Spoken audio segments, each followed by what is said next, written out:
Okay, Nancy. I'd rather watch the Eshelman young and fight like the big one. I like that. Yeah, do something even if it's wrong. Come on, tell Okay. us. One thing I've learned about Eshelman, of which I happen to be part one, is that nothing is ever good enough. Yes. It's just so good to know that it's all of you. There are three things which you will never be good enough. Never. Good.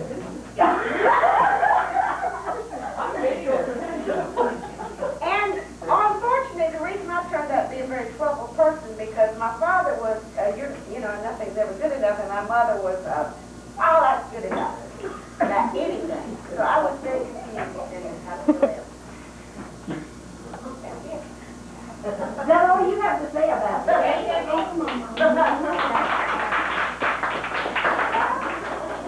mean, I've said a lot of things. Oh, well, I had to text some of these people. I've said a lot of good things about you people.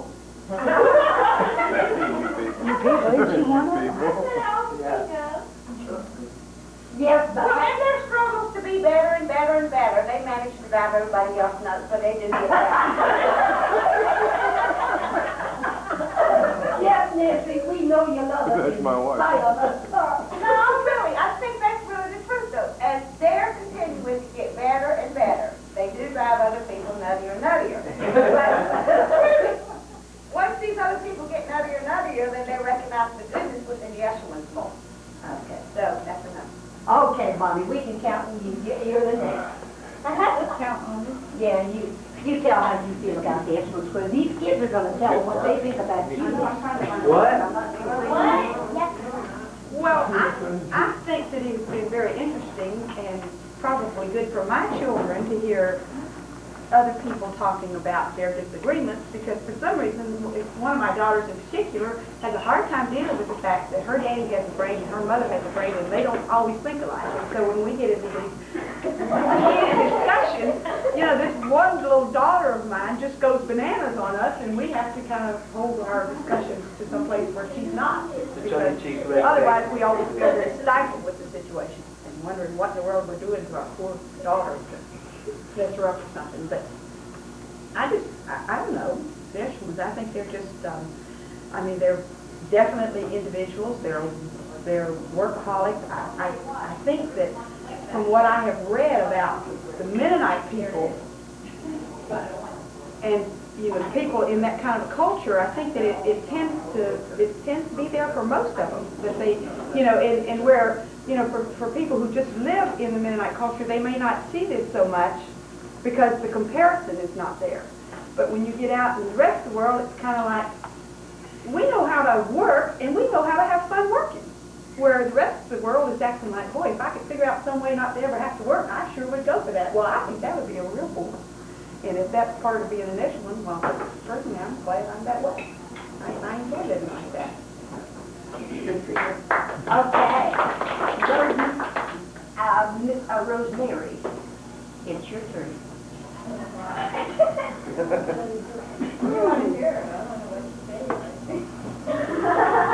Well, I know I get criticized for being a workaholic. Right there. Do you wash the clothes like your mother does?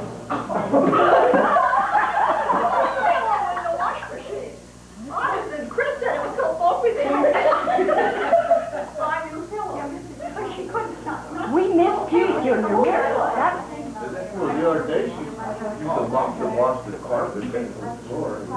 Well, I know, but that's sometimes.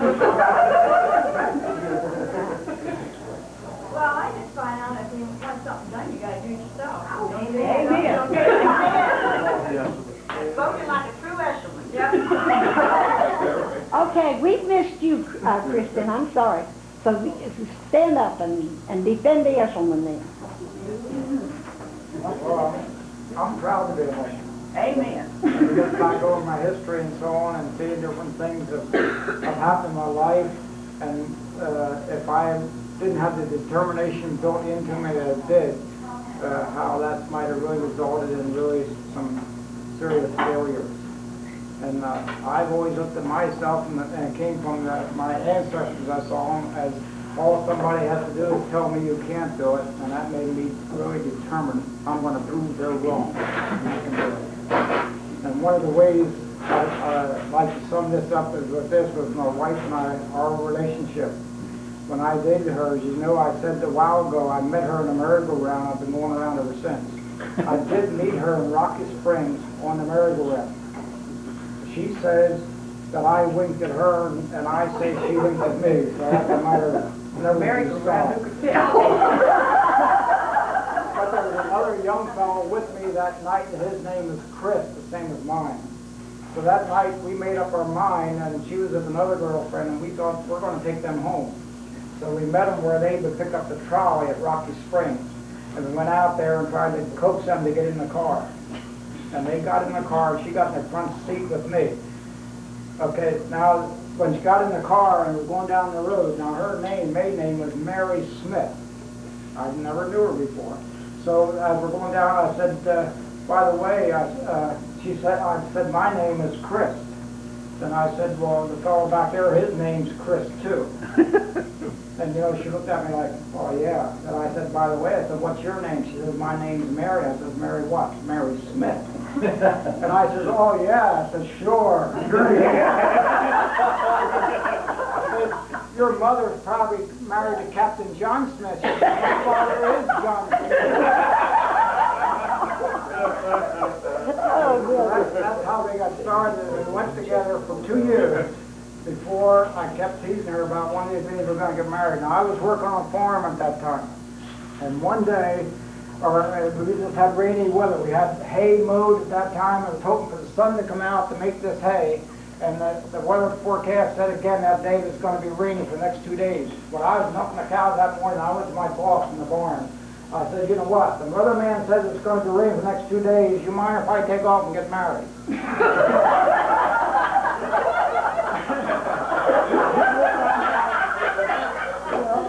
I said, yeah. So she was working at a soda fountain in Lancashire. She knew nothing about this. I went in and cleaned up. I went into the soda fountain. She was working back there, and I said, today we're getting married. What? Yeah, come on, I said, we're getting married today. And what surprised me, seeing the way she would often tease her about that today, she kind of gave me that funny look. Okay. So we went out to marry, but today I could never talk her into something that quick. But with that, yesterday, we celebrated our 45th wedding night.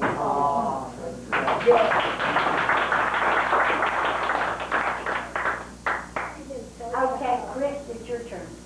Speak up for these here working issues.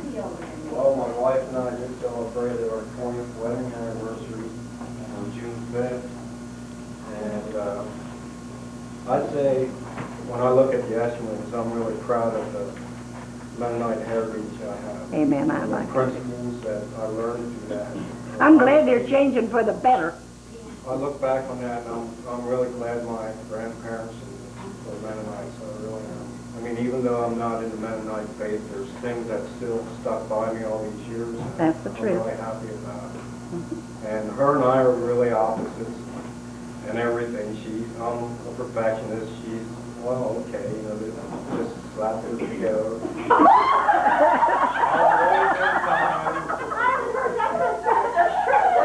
I always want to be 5-10 minutes on time, everything we do.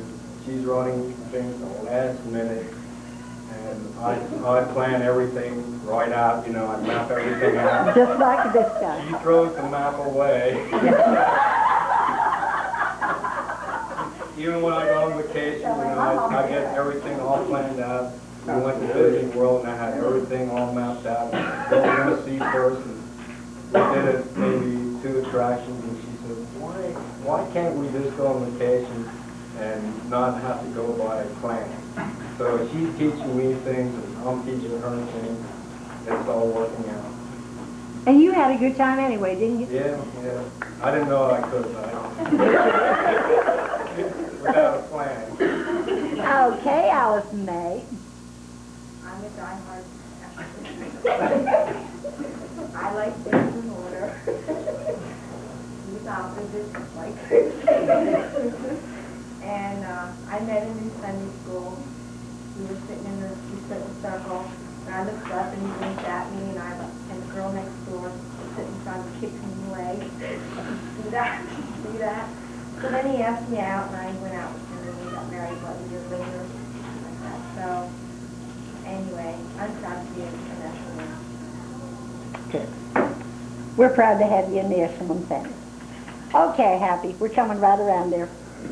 How do you feel about being an Eshelman after all these years? Well, I think having Eshelman blood and Whitmer blood in us, like Nancy I was talking earlier, we are a definite combination of our two parents.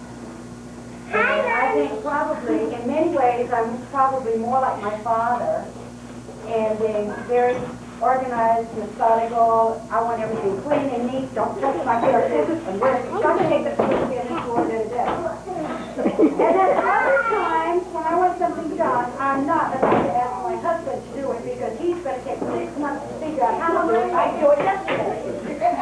So, it's like a whole combination. And you see yourself, all right, where does the good come in and the bad, bad stuff? Is this good? Is this bad? What is it? I'm a workaholic. I love to work. To me, work is part play. And I, like Bonnie, I think most people spend more energy and time trying to get out of work. They just get the work done and they go play when they're done. And that's something I'm sure that the Eshelman part of us, none of us are lazy, and we drive other people around us crazy because they sit around and watch us. And I am accused of being a very high energy person. And why should I do it? Because I know Happy's going to do it. If I just wait long enough, she'd do her job, my job too. So being an Eshelman, and I know my husband, I drive him nuts. I mean, he's gotten to the point after all these years, he just sort of sits back and watches me go from here to there and there and there. And I would think he's sort of like my rock, like the 18-wheeler truck that just keeps getting fast down the freeway, and the little zip car that goes in and out. That's me. That's the 18-wheeler, just straight. And you never see me. This is Ed, and I'm all over the place. So opposites, yes, I guess. I was attracted to him, he was attracted to me, we still good, we some fun together. Good. Ted, time to hear from you. By the way, the reason Happy is with United Airlines is a stewardess, and her husband is a captain with United Airlines, and he had to fly this afternoon and this evening, and that's the reason he's not here. He's on an airplane flying. You be back on party Okay, Ted. Tell us how you feel about the Eshelman family. Well, I remember I was thinking of different people's, what they said. Well, I remember things about Grandma and Grandpa Eshelman that I thought might be interesting. It's like, I remember going to their house, and they had a brick house when I used to go to it, and it had a garage in the back with an apartment over the garage. And I remember everything being real well laid out in the house. And the whole time I knew Grandpa Eshelman, he was blind. And Grandma Eshelman was, cooked a great meal. But everything in her house was just perfect, laid out. We went there, we used to sit there, go in, and as little kids, like these kids probably feel right now, we had to sit there for hours and hours and hours and more hours. We came up here from Greenville, South Carolina, and listened to them talk about old times and all that. Which reminds me when Daddy was telling me he was planning a trip to show all these kids about where he lived and all this. And I was just thinking about hours and hours. And I remember, some of the things I remember sitting in the back of their house and have a little scooter back there here. And I don't know if y'all, I can still visualize being less than this little boy's age, maybe that age. This is my son, very proud of him. And here's the wind chimes. Here's the wind chimes in the back of the house, and I was really proud of them. I was really proud of Grandpa specifically and how he was able to overcome, his handicap and what I knew about him and the way he was seemed to be so loving. And I was impressed with the way he made the billfold, The reason I said so many things, so some of y'all that know him better might, visualize how grandchild and I felt for him. But and I'm very proud of what my father has given me in the work ethic. And then I'm very proud, of course, of the Whitmer side, because the Whitmer side was more of a happy-go-lucky, especially my grandpa's Whitmer, Jake Whitmer, which I'm very proud of. But anyway, I married Lisa, and Lisa, and I've been trying to, of course, trying to provide for my family, and very concerned about things that Eshman's concerned about. And sometimes Lisa can't understand why I don't come home until 9 o'clock at night. I do not anymore. It doesn't bother me a bit anymore. Now, first off, you get used to it. But I'm very proud of her. I wouldn't take anything from my parents, and it's a real honor to get to come here and honor these folks. And, Chris, and I want to say this to y'all, as us coming up, I had to take my hat off to y'all after being married 50, 45, and sweater 50 years. And, this is 1991. And that is unbelievable and fantastic. And I will tell you, my hat's off to y'all. Anybody that stayed with somebody else for 50 years. 50 years. All going out there. That's fantastic. I'm very proud of you. Thank you. You're the youngest grandchild up here, so speak for you. Well, as this being the case, I've always removed. I did have the opportunity to learn a few things from my two fellow Eshman brothers and sisters. I feel like one thing is that I've picked up on is that you have to take the good and throw away the bad. And I feel like one of the things I've dedicated myself in the last couple of years is to get rid of the negative side of the work ethic, that's the character. And not necessarily the diligence of it, but the priorities that get knocked out of shape in that area. And one thing I'm really ashamed of, Renee and I were been talking about a word that I understand that Edgar Allan Poe came up with, is monomania. That means where you concentrate on one thing so much to the exclusion of other things. I'm kind of ashamed that none Eshman's view was some of the Christian heritage more that brought, it was mentioned a little bit, but not as much as it should have, I think. Because one thing, when I was over in Germany in 1973 and came under the lordship of Jesus in our own personal and dynamic way, I started exchanging cassette tapes with Grandpa Eshman, which would be your father as such. And one thing I gathered that really played an even larger part in that, it was how much faith played an impact upon his decisions. And one thing about it, I was over there and I was facing many problems in the military, and I could ask him and tell him problems I had on those tapes. And many times he would send the tape back to me, and he says, I'm going to pray. He would listen to my tape, and then he would record back over my tape to send to me. And he says, you mentioned that sergeant that was giving you a hard time, I'm going to pray.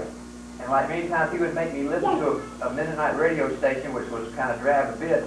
But I could have the date and the hour that he would pray. And I want to tell you what, the fervent prayers of a righteous person avails much. And I'll bear witness to it. Grandpa, and I just want to tell you, if we don't pull the very good thing out of our Eshman heritage, which is the Christian almost dogmatism, we are missing it.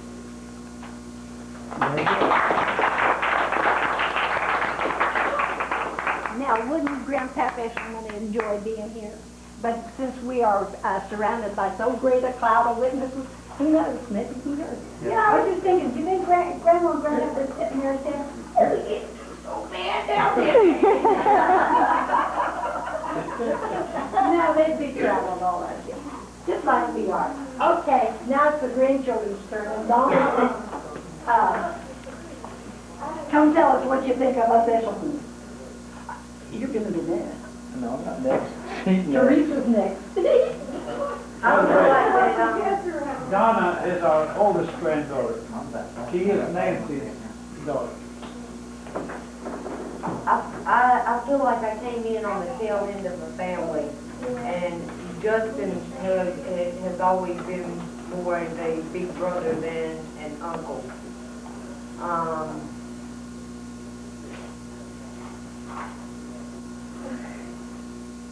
The most important thing that anybody ever told me in my life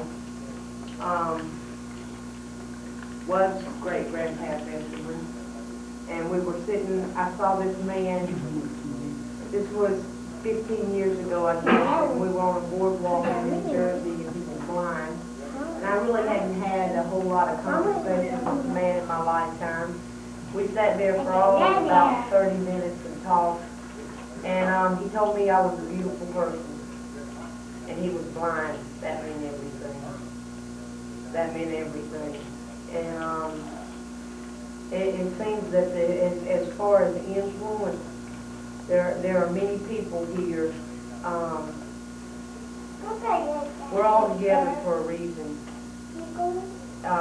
We're all here for a reason.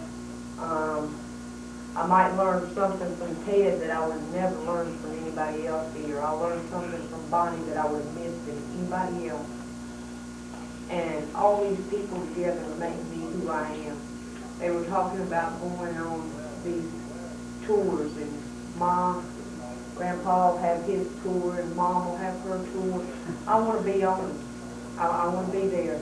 I want to record it, because I want to be able to come back and someday say, show these tours and say, this is mine.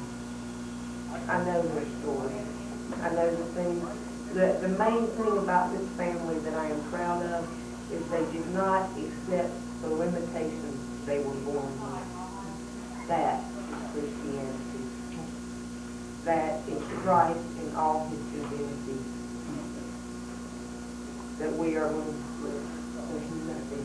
We can't overcome nothing. And if this family, I have never seen that work. At any time, you could go and you would find out who's in trouble. And there's always somebody in this family that is going through a crisis. There's always a crisis. And it's never the same person. And later on, you look back and that the person that you remember going through the real struggles at one time is the one that you see tasting some of the nicest things in life. And sometimes that's about money. Sometimes it isn't. Sometimes it's about just enjoying right now what I have. That lady over there, God gave me no kinder thing in my life. That's my mother. She's my best friend. And she learned that from these people.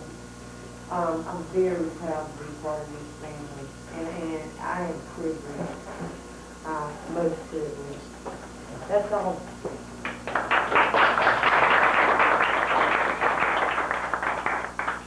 Miss Teresa? Well, that was just the fine job she did. I just don't think I can top that.